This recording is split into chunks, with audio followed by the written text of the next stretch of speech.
I was 24 years old when my brother destroyed my engagement with a 23-minute conversation in our parents' garage. It was Thanksgiving 2012, and I'd been nervous for weeks leading up to this moment. Daniel Chin, my fiancé of 3 months, was flying in from Mountain View, California to meet my family for the first time. We'd been dating for 2 years, and he'd proposed in September with a stunning Tiffany ring that had cost him 2 months' salary. $8,000. I'd cried when he got down on one knee at Baker Beach in San Francisco, the Golden Gate Bridge behind us, tourists applauding. Now he was coming home with me to Colorado to meet the people who mattered most. My parents, Robert and Carol Collins. My older brother Jason, who was 29 and ran a successful landscaping business. Jason's wife Lauren, who was sweet and quiet. I wanted them to love Daniel as much as I did. Daniel was perfect. A software engineer at Google, brilliant and kind, with this infectious laugh that made everyone around him smile. He was thoughtful and generous, the kind of person who remembered small details about people and always asked follow-up questions. He was also a Democrat, liberal in his politics, passionate about social justice and environmental causes. I was more conservative. Not radically so, but I leaned right on most issues. Fiscal responsibility. Limited government. Traditional values. Daniel and I had talked about politics occasionally, but it had never been a problem.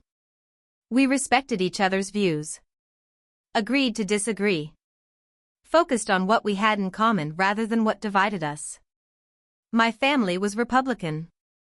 My father worked in finance, my mother was a stay-at-home mom who volunteered at our church. Jason was the most political of us all, passionate and outspoken about conservative causes. But I'd told Daniel all of this. Warned him that dinner conversation might get political. He'd assured me he could handle it. I'm good with people who think differently, he'd said on the flight from San Francisco to Denver. I work with conservatives all the time. It's fine. He'd rented a Tesla Model 3 at the airport, which impressed me. He wanted to make a good impression, show my family he was successful and responsible. He'd brought expensive wine, 2 bottles of a California cab that cost $150 each.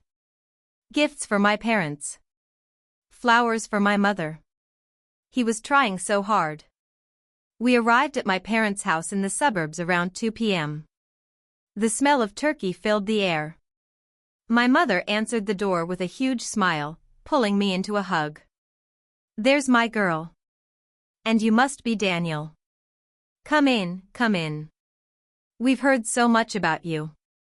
Daniel charmed her immediately. Complimented the house, the decorations, offered to help with anything. My father came out from the living room, shook Daniel's hand firmly, sized him up with that dad look that's equal parts welcoming and intimidating. Good to meet you, son. Brenda's told us a lot about you. Google, huh? That's impressive. Thank you, sir. I'm lucky to work there.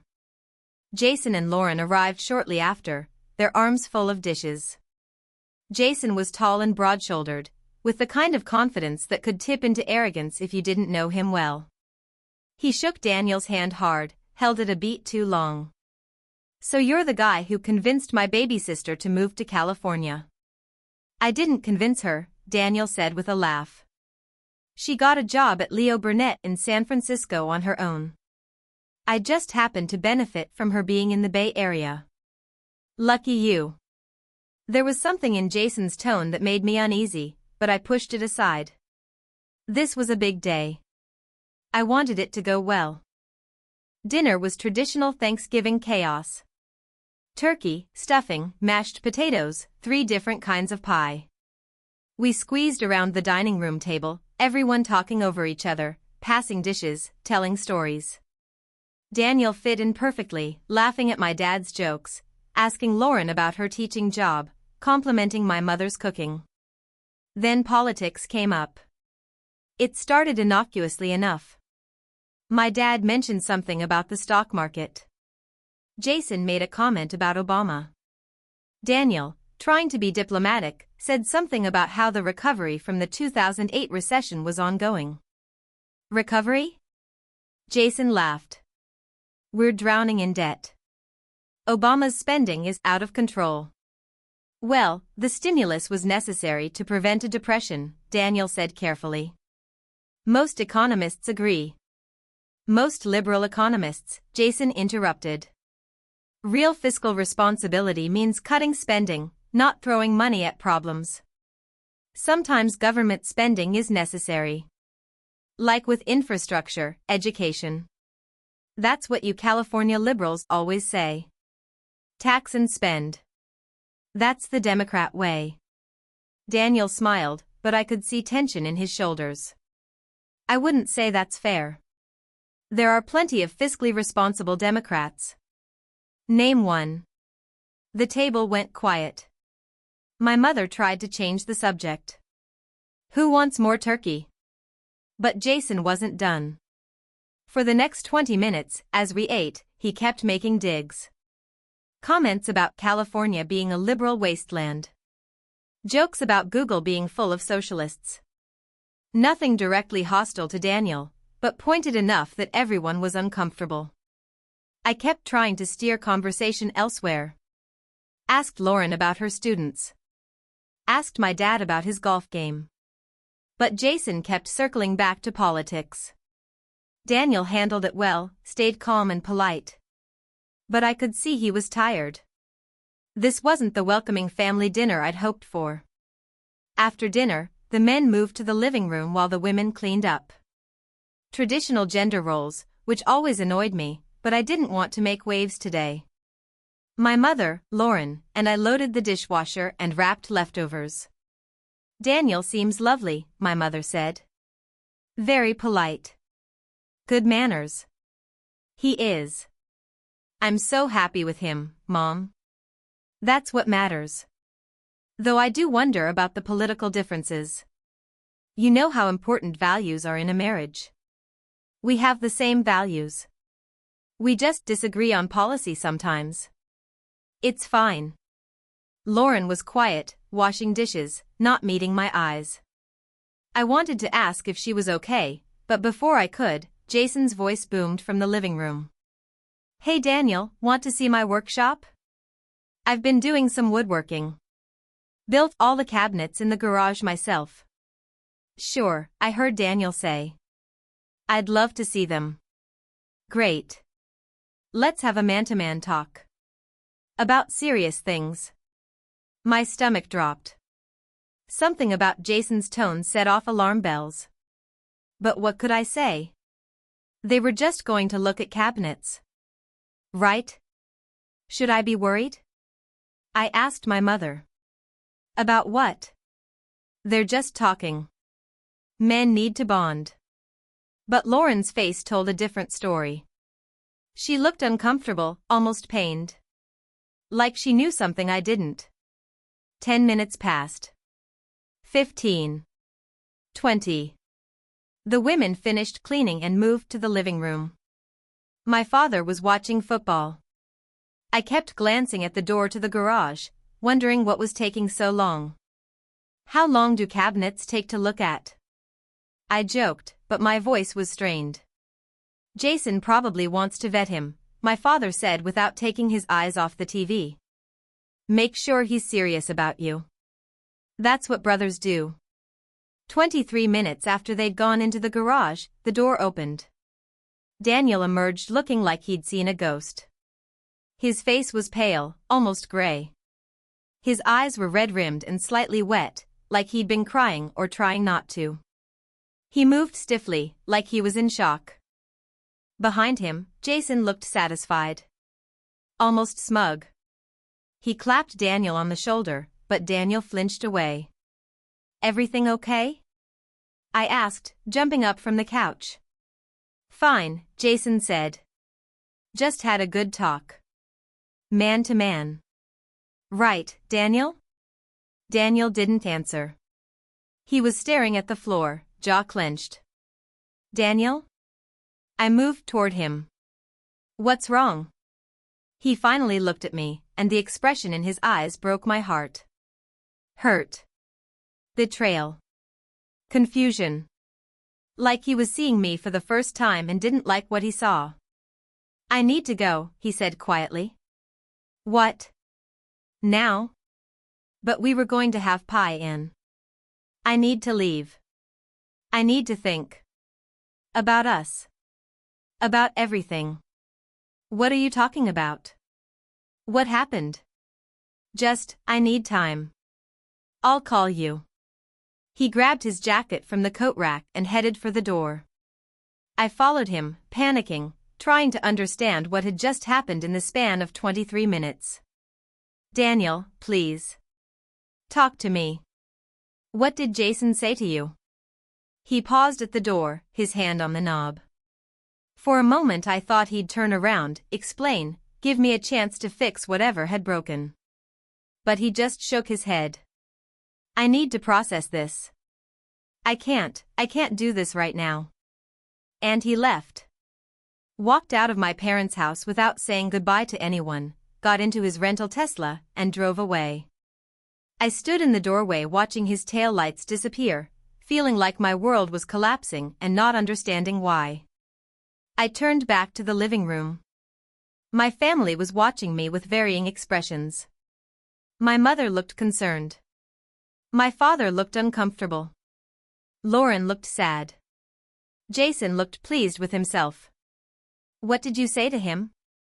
I demanded, my voice shaking. Just the truth. Man to man.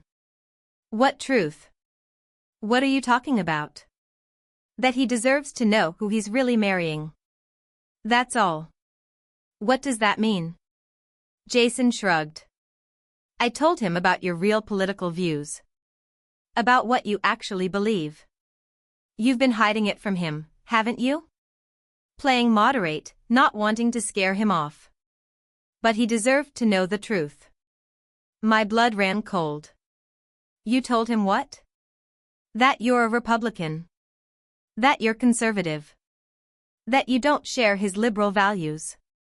That if you two get married, you'll be fighting about politics for the rest of your lives. I never hid my views from him. We've talked about politics. He knows I lean conservative. Does he know you want to ban abortion? That you think marriage should be between a man and a woman? That you don't believe in climate change? I don't believe those things. I've never said any of that. But you're Republican. That's what Republicans believe. That's not, you don't get to tell him what I believe. You don't know what Daniel and I have discussed. My father stood up. Jason was looking out for you both. Mixed political marriages don't work. Statistics prove it. Better to find out now than after you're married with kids. I stared at my father in disbelief. You're defending this? He just sabotaged my relationship. He told your boyfriend the truth. If the truth is enough to end your relationship, maybe it wasn't as strong as you thought. I looked at my mother, desperate for support. She wouldn't meet my eyes. Mom? Maybe you and Daniel need to have a serious conversation about values, she said quietly. Marriage is hard when you don't agree on fundamental things. We do agree on fundamental things. We love each other. We respect each other. That's fundamental. But I was talking to walls. My family had made up their minds. Jason had done the right thing. Daniel needed to know. I was the one being unreasonable. I grabbed my purse and my coat and walked out. Got into my car and drove back to my apartment in Denver, crying so hard I could barely see the road. I tried calling Daniel 6 times. Every call went straight to voicemail. Please call me back. Whatever Jason said, let me explain. Please. No response. I lay in bed that night, still in my Thanksgiving dinner clothes, staring at the ceiling, trying to understand what had happened. In the span of 23 minutes, my brother had said something to my fiancé that had fundamentally changed how Daniel saw me. Had made him question our entire relationship. Had made him leave without even giving me a chance to explain. What could Jason have possibly said? What lies had he told? And why would he do this? I called Jason at midnight. He answered on the third ring, sounding annoyed. What? What did you tell Daniel? Exactly. I need to know. I told him the truth. That you're not who you're pretending to be. That you're a conservative Republican who's been hiding her real views because you knew he'd never marry you if he knew. That's not true. I never hid anything. You didn't tell him you oppose abortion rights. You didn't tell him you think welfare is a handout. You didn't tell him you go to church every Sunday and believe in traditional family values. I don't go to church every Sunday. I'm not even that religious. And I never said I oppose all abortion rights. You're lying about me. I'm protecting him from making a huge mistake. And honestly, I'm protecting you too. Trust me, Brenda. 10 years from now, you'll thank me. I will never thank you for this. Never. I hung up and screamed into my pillow until my throat was raw. The next day, Friday, I called Daniel 20 times. Every call went to voicemail. I texted him constantly. Please talk to me. Whatever Jason said isn't true. I love you. Please don't throw away what we have. Nothing. Saturday morning, I drove to the airport and booked a flight to San Francisco. Bought a ticket on the spot, didn't even pack a bag. I'd go to his apartment, make him listen, explain everything. Fix this. But as I was going through security, my phone buzzed. Email notification. From Daniel. Brenda, please don't come here. I need space. I can't see you right now. What your brother told me has made me question everything. I need time to think. Please respect that. I'll contact you when I'm ready. Daniel. I read it 3 times, standing in the middle of TSA screening, people flowing around me. Then I walked out of the airport, went back to my car, and sat in the parking garage crying for 2 hours. Sunday, a FedEx package arrived at my apartment. I knew what it was before I opened it. The Tiffany box. The ring. $8,000. 2 months of his salary. The symbol of our future together. Just the ring. No note. No explanation. Nothing. I collapsed on my apartment floor and didn't get up for the rest of the day. My phone rang constantly over the next few days. My mother calling to check on me. My father calling to tell me to give Daniel space. Jason calling to tell me this was for the best. Lauren calling to say she was sorry, which confused me because what did she have to be sorry for? I didn't answer any of them. I couldn't. I was drowning, and talking to them would only pull me deeper under. A week after Thanksgiving, my best friend Emily called. Emily had introduced me to Daniel originally. She worked at Google too, in a different department. She'd been at our engagement party. She was supposed to be a bridesmaid. Brenda, I talked to Daniel. I sat up in bed, suddenly alert. What did he say? Is he okay? Will he talk to me? He's really hurt. He feels betrayed. Betrayed? By what? I didn't do anything. He told me what Jason said to him. In the garage.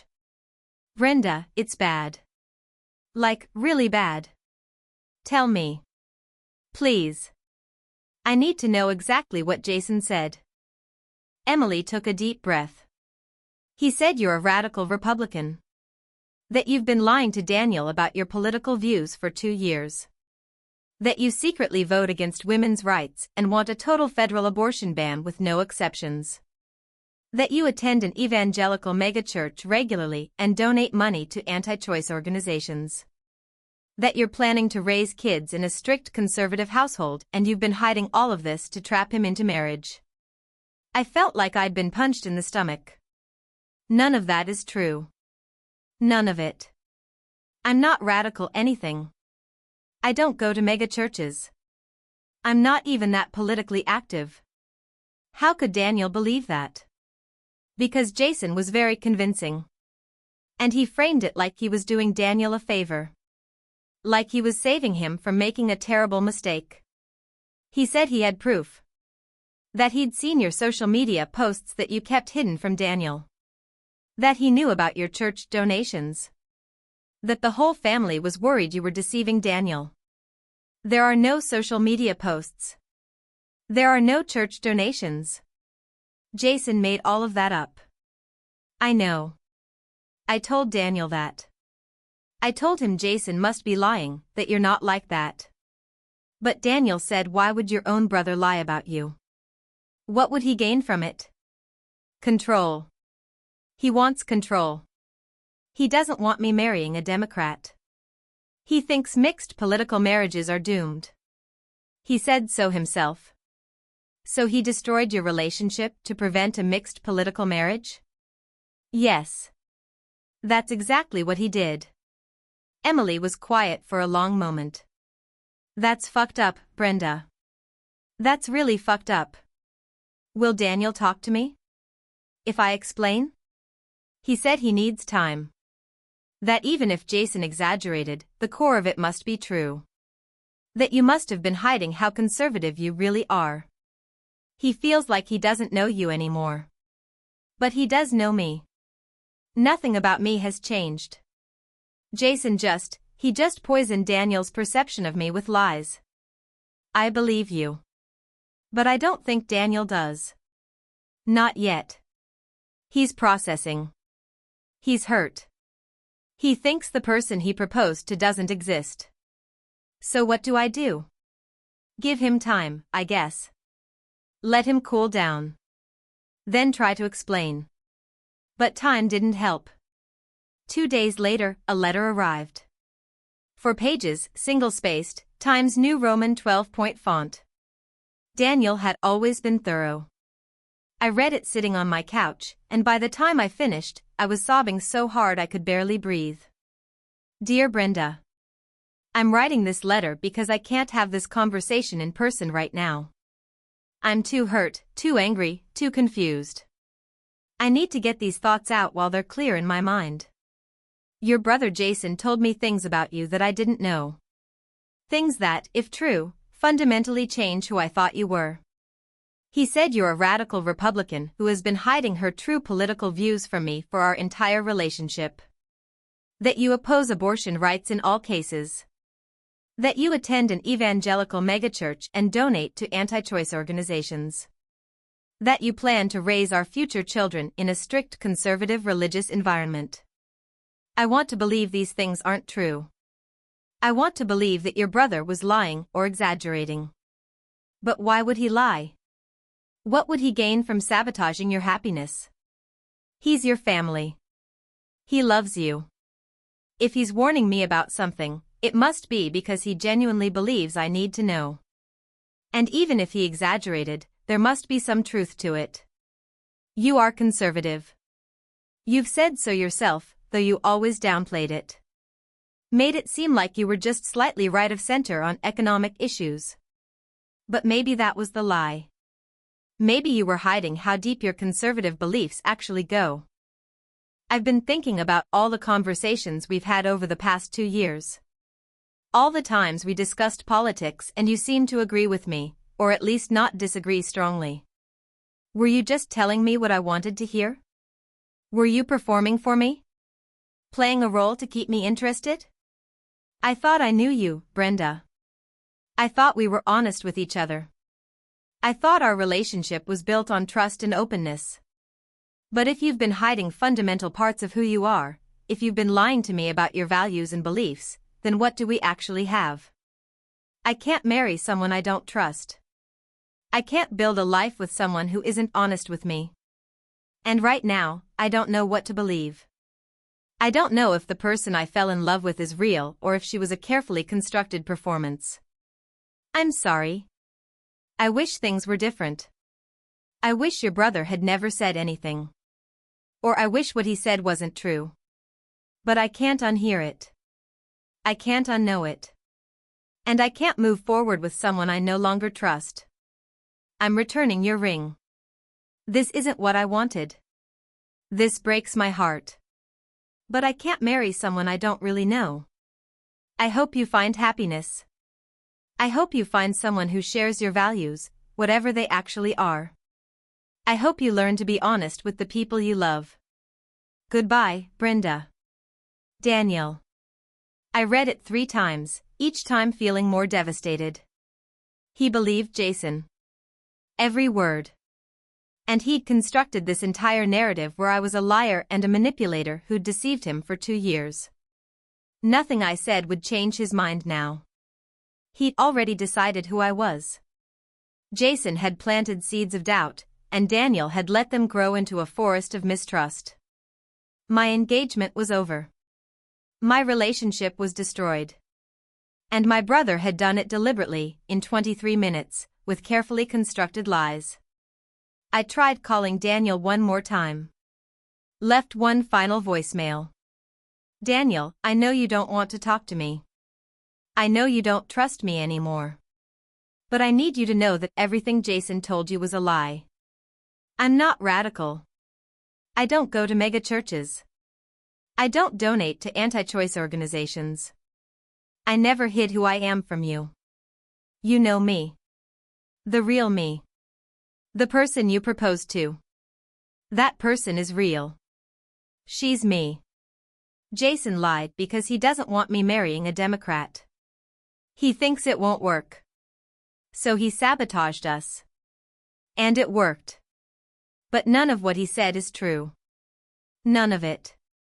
I love you. I always loved you. And I never lied to you about who I am. Please believe me. Please. He never called back. The next week was a blur. I couldn't eat. Couldn't sleep. Went to work at Leo Burnett but couldn't focus. Kept bursting into tears at my desk. My supervisor pulled me aside on Wednesday. Brenda, is everything okay? You seem really distracted. I'm fine. Just personal stuff. I'll be better. But I wasn't better. I was falling apart. By Friday, I'd missed so many deadlines and made so many mistakes that my supervisor called me into her office again. Brenda, I think you need to take some personal time. Whatever you're going through, it's affecting your work. Take a week off. Get your head together. Come back when you're ready. I nodded, unable to speak. Went home and didn't leave my apartment for 5 days. Emily came over on Tuesday with groceries and concern. You look terrible. When's the last time you ate? I don't know. Sunday, maybe? Jesus, Brenda. You can't do this to yourself. I don't know how to stop. I can't function. Daniel's gone. My engagement is over. And it's my brother's fault. My own brother destroyed my life on purpose. Have you talked to Jason? I tried. He said he did me a favor. That he was protecting both of us from a mistake. That mixed political marriages fail. He thinks he's a hero. Emily sat down next to me on the couch. You need to see someone. A therapist. This is trauma. What Jason did to you is a form of abuse. You need professional help processing it. I can't afford therapy. I'm probably about to lose my job. Then we'll figure something out. But you can't keep spiraling like this. Please. She was right. I was in free fall, and I couldn't catch myself. The person I loved had walked away based on lies, and everyone in my life either supported those lies or was powerless to fix them. I'd lost Daniel. I'd lost my brother's respect, if I'd ever had it. I'd lost my family's support. And I was losing myself. This was rock bottom. And I had no idea how to climb back up. I made an appointment with a therapist the following week. Dr. Patricia Moore had an office in downtown Denver, a quiet space with soft lighting and plants everywhere. She specialized in trauma and family dynamics, which Emily had said was exactly what I needed. The first session, I cried for 55 minutes straight. Barely got any words out. Just sat on her comfortable couch with a box of tissues and sobbed while Dr. Moore watched with patient, kind eyes. "Take your time," she said. "There's no rush. You're safe here." By the second session, I could actually talk. Told her the whole story. Meeting Daniel. Falling in love. Getting engaged. Bringing him home for Thanksgiving. The 23 minutes in the garage. The ring returned by FedEx. The 4-page letter. "And your brother told him lies about you," Dr. Moore said. "Deliberately constructed lies to sabotage your relationship." Yes. He told Daniel I was a radical Republican. That I go to mega churches. That I hide my real views. None of it was true. But Daniel believed him. Why wouldn't he? Jason's my brother. Why would your fiancé's brother lie about her? It doesn't make sense unless it's true. Except it wasn't true. Except it wasn't true, I echoed. And now Daniel thinks I'm this person I'm not. This liar who deceived him for 2 years. And I can't convince him otherwise because he won't talk to me. Dr. Moore was quiet for a moment, making notes. What you're describing is a form of familial sabotage. Your brother deliberately interfered in your relationship using false information. That's a significant betrayal of trust. He said he was protecting us. That mixed political marriages don't work. And do you believe that? I don't know. We never had problems with politics before. Daniel and I disagreed on things, but we were respectful. We focused on what we had in common. It wasn't perfect, but it worked. Until your brother told Daniel it wouldn't work. Until my brother told Daniel I was lying about everything. Dr. Moore leaned forward slightly. I want you to understand something, Brenda. What Jason did wasn't about protecting you or protecting Daniel. It was about control. About imposing his worldview on your life. He decided that your relationship was wrong based on his beliefs, and he took action to end it. That's not protective. That's controlling. My parents agree with him. They think he did the right thing. Your parents are enabling his behavior. That doesn't make it right. Over the next few weeks, I saw Dr. Moore 3 times a week. She diagnosed me with major depressive disorder and recommended I see a psychiatrist for medication. I resisted at first. I'd never been on psychiatric medication before, didn't want to admit I needed it. But by December, I couldn't get out of bed most days. Couldn't stop crying. Couldn't eat. I'd lost 12 pounds.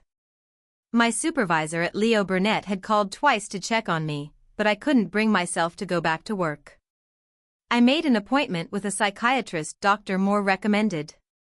He was kind but clinical, asking questions about my sleep, my appetite, my thoughts. Have you had suicidal ideation? No. I don't want to die. I just don't want to feel like this anymore. That's good. That's important.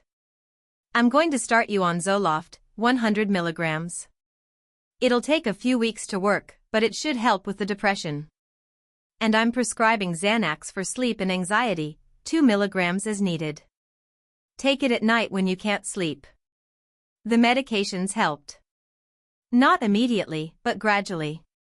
By mid-January, I could at least function. Could shower and eat and leave my apartment. But I was a shell of who I'd been. Going through motions. Existing but not living. I lost my job at Leo Burnett in February. After 8 weeks of barely showing up and missing deadlines, they had to let me go. They gave me 2 weeks severance and a sympathetic speech about how they understood I was going through something difficult. I filed for unemployment and tried to figure out what to do next. My savings were dwindling. Rent was due. Therapy was $150 a session, 3 times a week. Medications cost money. I was drowning financially on top of everything else. Emily helped where she could. Brought me groceries. Paid for a therapy session when I couldn't afford it. Let me cry on her couch for hours. She was the only friend who stuck around. Everyone else had slowly drifted away, uncomfortable with my depression or unsure how to help. I didn't talk to my family. Couldn't bear to hear Jason's voice or my parents' justifications. They'd call occasionally, leave voicemails asking how I was doing. I never called back. Thanksgiving 2013 rolled around, and my mother called insisting I come home for dinner. It's been a year, Brenda. You can't avoid family forever. Jason wants to see you. We all do. I don't want to see Jason. He's your brother. You need to forgive him and move on. Forgive him? Mom, he destroyed my engagement. He told lies about me that cost me the person I loved. Why would I forgive him? Because family is family. And because holding grudges only hurts you. Against my better judgment, I went. Maybe because I was tired of being alone. Maybe because some part of me hoped they'd finally understand what Jason had done. The house looked exactly the same as it had a year ago. Same decorations. Same smells. Same family gathering around the same table. Lauren was visibly pregnant now, glowing and beautiful. She hugged me gently when I arrived. I'm so glad you came, she whispered. I've been worried about you. Jason shook my hand like we were business associates. Formal.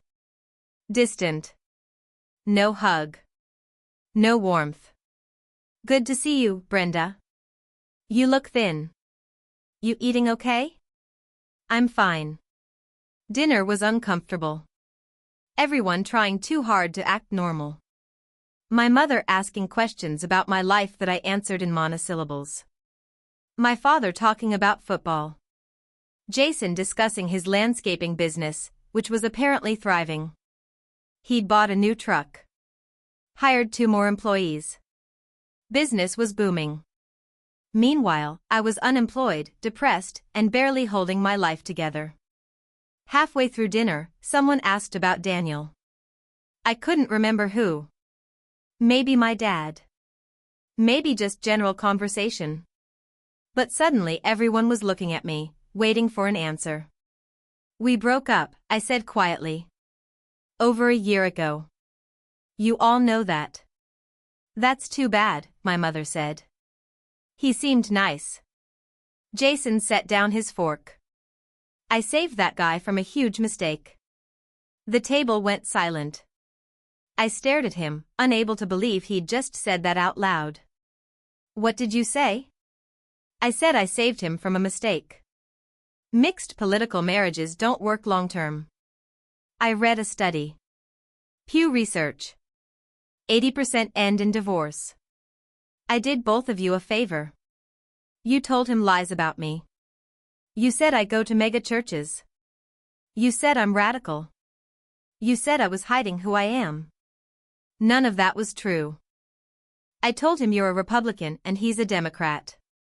That's true. Everything else was extrapolation. But fundamentally, you two weren't compatible. That wasn't your decision to make. Someone had to make it. You were rushing into marriage with someone completely wrong for you. I was being a good brother. My father nodded. Jason did what needed to be done. He acted like a man. Protected the family. I looked at my mother, desperate for someone to see how insane this was. But she just looked at her plate, saying nothing. You destroyed my life, I said to Jason, my voice shaking. You deliberately sabotaged my engagement with lies, and you're sitting here a year later acting like you did me a favor. I did you a favor. You'll see that eventually. When you meet someone who actually shares your values, someone from your world, you'll thank me. I will never thank you for what you did. Never. I stood up, grabbed my coat, and left.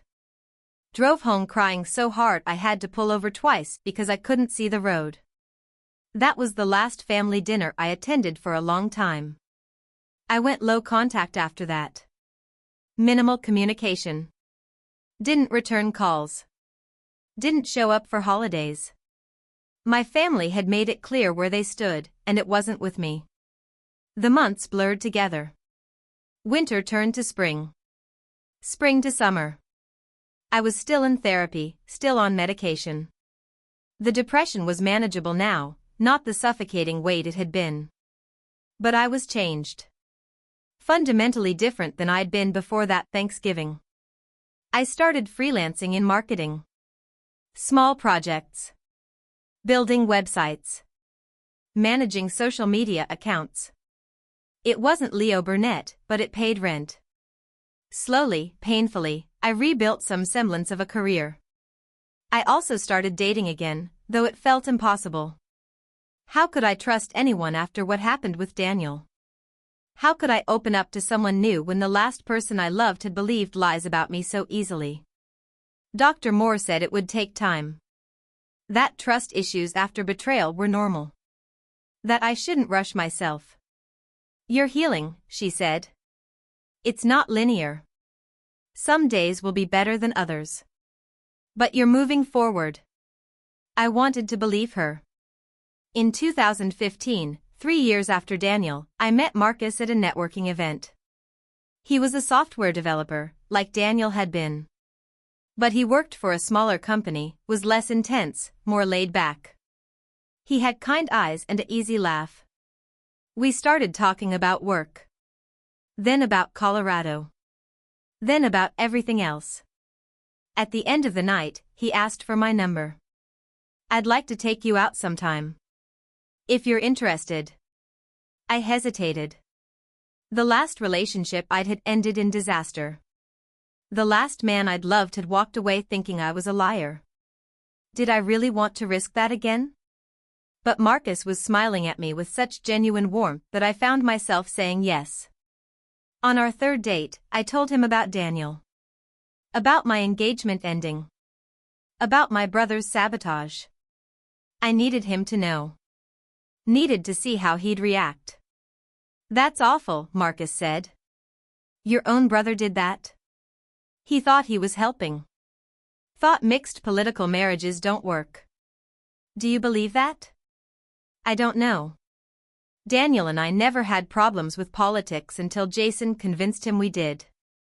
For what it's worth, my parents have completely different politics. Mom's liberal, Dad's conservative. They've been married 35 years. It can work if both people are mature about it. Daniel wasn't mature about it. Or your brother was really convincing with his lies. I appreciated that Marcus saw it clearly. Saw that the problem wasn't political difference but deliberate sabotage. We took things slowly. Marcus was patient when I had panic attacks about trust. When I pulled away because I was scared. When I overanalyzed every conversation looking for signs he was hiding something or lying to me. I'm not going anywhere, he'd say. I'm here. I'm real. This is real. It took me 2 years to believe him. But eventually, I did. We got married in 2018. Small ceremony in the mountains. Just us, his family, Emily, and a few close friends. I didn't invite my parents or Jason. Didn't even tell them I was getting married until after it happened. My mother called when she found out, hurt and confused. We would have come. We would have wanted to be there. You sided with Jason. You said he did the right thing. You can't support what he did and expect to be part of my life. That was 6 years ago, Brenda. You need to let it go. I have let it go. I've moved on. Built a life without you. That's letting go. She tried to argue, but I hung up. I didn't owe her access to my happiness when she'd supported my devastation. Marcus and I built a good life together. We bought a small house in Boulder. Both worked remotely in tech and marketing. We hiked and traveled and built a network of friends who felt more like family than my actual family ever had. I still saw Dr. Moore occasionally. Less frequently now, but she remained a touchstone. Helped me process the lingering effects of what Jason had done. "Do you think you've forgiven him?" she asked during one session. "No. I don't think I'll ever forgive him. What he did was too deliberate. Too cruel. He knew exactly what he was doing and did it anyway." "Are you okay with not forgiving him?" "Yes. Forgiveness isn't mandatory. He doesn't deserve it." "What about Daniel? Have you forgiven him for believing the lies?" That was harder to answer. I understand why he believed Jason. It made sense from his perspective. But part of me is still angry that he didn't trust me enough to at least ask. That he accepted lies about me without giving me a chance to defend myself. That's fair. You're allowed to be angry at both of them. I occasionally wondered what happened to Daniel. Emily still worked at Google but in a different office now. She'd heard through the grapevine that he was still in Mountain View. Still single, as far as anyone knew. Still working in engineering. Sometimes I'd look him up online. See his LinkedIn profile. His GitHub contributions. Professional updates. But I never reached out. What would I even say? The damage was done. We'd both moved on. Or at least I'd moved on. I hoped he had too. Jason's life continued to look perfect from the outside. His landscaping business grew. Lauren gave birth to Olivia in 2014, then Ethan in 2019. He posted constant Facebook photos of his beautiful family. The successful small business owner with his teacher wife and adorable kids. I'd unfollowed him years ago, but occasionally I'd look. Morbid curiosity, maybe. Wanting to see if karma had caught up with him. It never seemed to. He just kept winning. Kept thriving. While I'd spent years rebuilding from what he'd destroyed. Until November 2024. I got a call from my mother, which was rare. We talked maybe twice a year now. Birthdays and Christmas. Surface level updates. No real relationship. "Brenda, I thought you should know. Jason and Lauren are getting divorced." I was at my desk working when she called, and I nearly dropped my coffee. "What?" "Lauren filed for divorce. It's messy. Political differences, apparently. She's been voting Democrat secretly for years. Jason just found out. He's devastated." I couldn't speak for a moment. The irony was so perfect it felt scripted. "Political differences," I finally said. "Yes. It's such a shame. They seemed so happy. But I guess you never really know what goes on in a marriage." "Does Jason still think mixed political marriages don't work?" My mother missed the edge in my voice. "He's learning that the hard way, I suppose. He's losing custody of the kids. Lauren's getting the house. He's moving into an apartment. It's all falling apart." "How tragic," I said, my voice flat. "I know you and Jason have had your differences. But maybe you could reach out? He's really struggling. He could use family support." "No. Brenda." I said no, Mom. He made his bed. He can lie in it. I hung up before she could argue. Marcus came home that evening to find me sitting on the couch, staring at nothing. "You okay?" "My brother's getting divorced. Political differences." Marcus knew the history. Knew what Jason had done. His eyes widened. "You're kidding." "Nope. His wife has been secretly voting Democrat for years. He found out. Now she's leaving him. Taking the kids. Taking the house. Taking half his business. That's actually perfect. That's karma. It really is." We sat in silence for a moment. Then Marcus asked, "How do you feel about it?" "Honestly?" "Satisfied."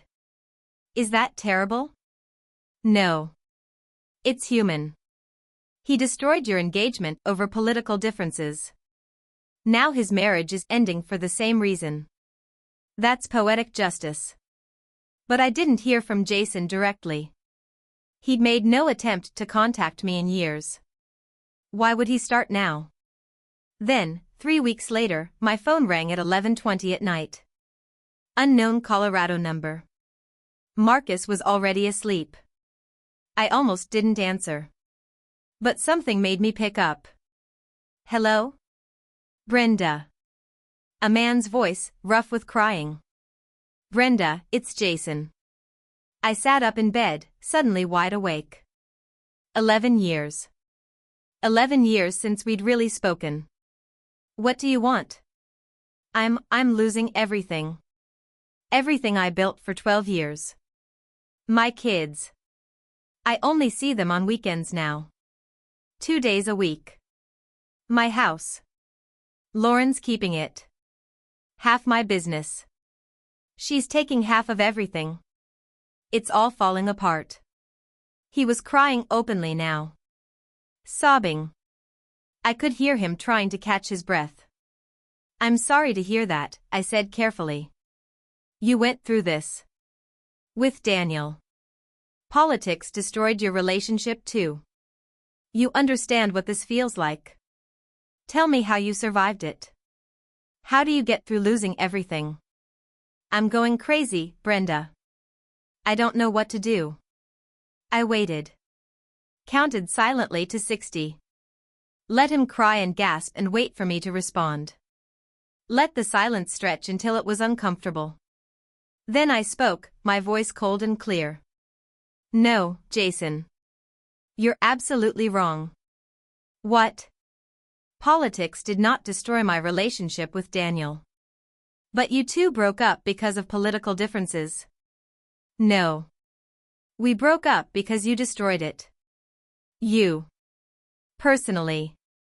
With your lies." "I was trying to help. You told Daniel I was a radical Republican. You told him I attend mega churches and donate to anti-choice organizations. You told him I was hiding my real beliefs. None of that was true. You deliberately lied to sabotage my engagement. I was protecting both of you from a mistake." "Bullshit. You were controlling me. Imposing your worldview on my life. You decided my relationship was wrong, so you destroyed it with lies. That's not protection. That's sabotage." Jason was quiet for a moment. "I thought I was doing the right thing. You weren't.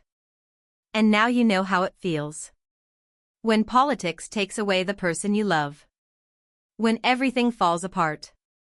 When you lose your kids and your house and your future. That's different." "How? How is it different?" "Lauren actually lied to me. She was voting Democrat and hiding it. And you told Daniel I was hiding things from him. You accused me of lying. Except in your case, the lying was real. Lauren actually was hiding her politics. I wasn't. But you destroyed my relationship anyway. I made a mistake. I see that now. You made a choice. A deliberate, calculated choice to interfere in my life. And you justified it with fake statistics and self-righteousness. You sat at Thanksgiving dinner a year later and said you'd saved Daniel from a mistake. You never apologized. Never showed remorse. You thought you were right. I'm sorry. I was wrong. But that was 11 years ago. Can't we move past it? Move past it? Jason, you destroyed the best thing in my life. I fell into a clinical depression. Lost my job. Lost a year of my life. Had to rebuild everything from scratch. And you never once apologized or admitted what you'd done. I'm apologizing now. Because your life is falling apart. Not because you genuinely regret hurting me. You're only sorry because you're experiencing consequences. That's not real remorse. That's desperation. Please, Brenda. I'm your brother. I need you. You stopped being my brother 11 years ago. When you chose to sabotage me rather than support me. Brothers don't destroy their sister's happiness. Brothers don't lie to their sister's fiancés. Brothers don't spend a year saying they did the right thing. I'm begging you. Tell me how to get through this pain. You survived losing Daniel. Tell me how. I thought about saying yes. About being the bigger person. About helping him despite everything. But then I remembered. Remembered Daniel's face when he came out of that garage. Remembered the ring arriving by FedEx. Remembered the 4-page letter. Remembered lying in bed for months unable to function. Remembered losing my job. Remembered the Zoloft and Xanax and 3 therapy sessions a week. Remembered my brother at Thanksgiving saying he'd saved Daniel from a mistake. Here's how you survive it, Jason. You feel the pain. Every bit of it. You understand what you took from me. You realize that for 11 years, I've been living with the consequences of your actions. And now you get to live with consequences of your own. That's cruel. No. Cruel is destroying someone's engagement with lies. Cruel is sabotaging your sister's happiness because you think you know better. Cruel is never apologizing or admitting wrongdoing. I'm just giving you exactly what you gave me. The chance to experience what you inflicted on someone else. I made a mistake 11 years ago and you're going to punish me forever? I'm not punishing you. I'm setting a boundary. You don't get access to me after what you did. You don't get my support or sympathy. You made your choice. Now live with it. Brenda. Enjoy the pain, Jason. Really feel it. Maybe it'll teach you something. Like empathy. Like consequences. Like what it's like when someone destroys your life deliberately. I hung up. Sat there in the darkness of my bedroom, hands shaking, heart pounding. Marcus stirred beside me. Was that him? Yeah. What did you say? That he destroyed my relationship. That I don't owe him anything. That now he knows how it feels. Marcus pulled me close. How do you feel? Good. Satisfied. A little sad. But mostly good. You don't owe him forgiveness. I know. And I don't feel guilty about that. Over the next 3 days, Jason sent 47 text messages. I watched the number climb but didn't open any of them. Didn't read what he had to say. The messages started desperate. Please talk to me. I need you. Then angry. You're being heartless. I'm your brother. Then manipulative. Dad says you need to help family. Mom is disappointed in you. On day 4, I blocked his number. Permanently. Deleted the messages without reading them. Marcus watched me do it. No regrets? None. He had 11 years to apologize.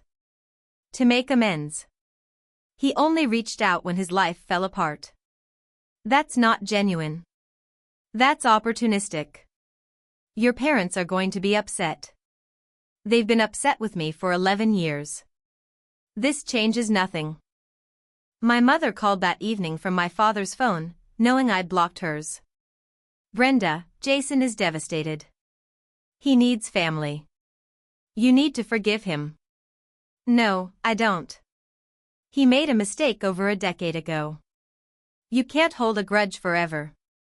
I'm not holding a grudge. I'm maintaining a boundary. There's a difference. Jason sabotaged my engagement with lies. I lost the person I loved. I fell into a depression that took years to recover from. I lost my job. I lost everything.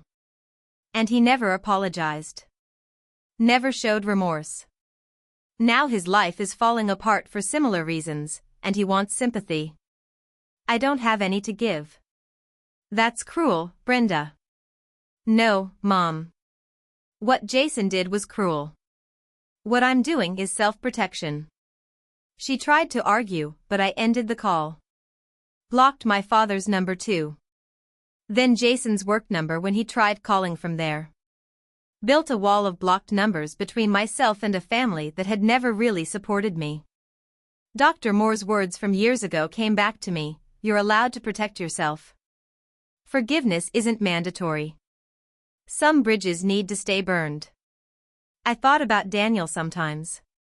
Wondered if he ever learned the truth. If he ever realized Jason had lied. If he regretted believing those lies so easily. But I'd never know. And maybe that was okay. That chapter was closed.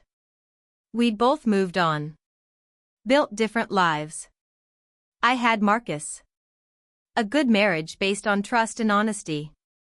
A career I was proud of. Friends who actually showed up. A life I'd built from the ruins of what Jason destroyed. And Jason had nothing. Was learning what it felt like to lose everything. To have his world fall apart because of politics and lies. Some people would say I should feel bad for him. Should reach out. Should be the bigger person. But I'd spent 11 years being the bigger person. Rebuilding. Surviving. Thriving despite what he'd done to me. Now it was his turn to rebuild. His turn to survive. His turn to learn. And I had no obligation to help him do it. People think karma is dramatic. Instant justice. Lightning strikes from heaven. But real karma is slow. Takes years. Sometimes decades. Jason destroyed my engagement in 23 minutes in 2012. Told lies that cost me everything. For 11 years, he lived his perfect life. Perfect marriage. Perfect kids. Perfect business. Never faced consequences. Never even admitted he'd done something wrong. Then his wife left him for the exact reason he'd sabotaged me, political differences. The irony was so perfect it almost seemed fictional. But it was real. And it was justice. He'd called me desperate, broken, wanting sympathy. Thinking we'd shared experience. Thinking I'd understand his pain. But we didn't share experience. He'd caused mine. He'd been the architect of my suffering. And now he was experiencing consequences of his own choices. Not my choices. His. I felt no sympathy. No obligation. No sisterly duty to help. I felt satisfaction. Cold, clear satisfaction that finally, after 11 years, he understood what he'd done to me. That he felt a fraction of the pain he'd caused. That karma had caught up. Some people would say I should forgive him. That holding grudges hurts me more than him. That family should forgive. But forgiveness requires remorse. Acknowledgement. Change. Jason showed none of that until his life fell apart.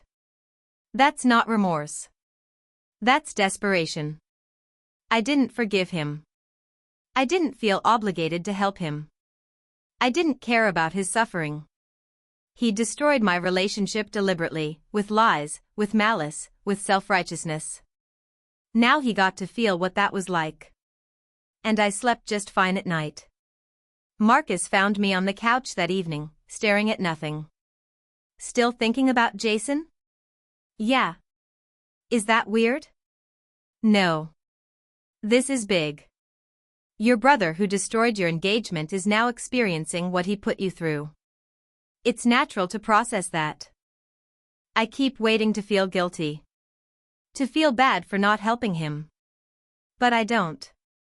I just feel satisfied. Like justice was finally served. That's not wrong. He earned this. You didn't. His kids are suffering though. Olivia and Ethan. They didn't do anything wrong. No, they didn't. But that's on Jason, not you. He made choices that led to this. He destroyed his own marriage by being so extreme that his wife had to hide who she was for years. That's his responsibility. He really did become exactly what he accused me of being. A liar in a mixed political marriage. Except Lauren was actually hiding. I never was. The universe has a sense of irony. I leaned against Marcus, grateful for his solid presence. Thank you. For what? For not being Daniel. For trusting me. For being here. Always. That night, I couldn't sleep. Lay awake thinking about everything. About Daniel and Jason and Lauren and the twisted path that had led us all here. I wondered if Daniel ever thought about me. If he'd heard about Jason's divorce. If he'd made the connection that the brother who'd warned him about me had been destroyed by the exact thing he'd warned against. I wondered if he'd realized Jason had lied. I'd never know. And that was okay. I'd built a life without Daniel. A good life. Marcus was nothing like Daniel, less intense, more grounded, more trusting.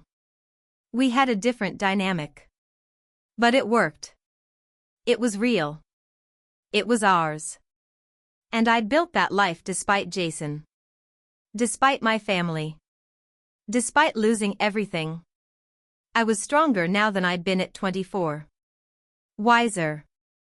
More careful with my trust. But also more confident. More sure of myself. Jason had tried to break me. Had succeeded for a while. But I'd rebuilt. Survived. Thrived. And now he was the one broken. The one struggling. The one losing everything. That was his journey now. Not mine. I'd traveled that road. Walked through that darkness. Come out the other side. I wasn't going back to help him navigate it. He'd have to find his own way. Just like I had. Alone. The way he'd left me. And that felt like exactly the right ending.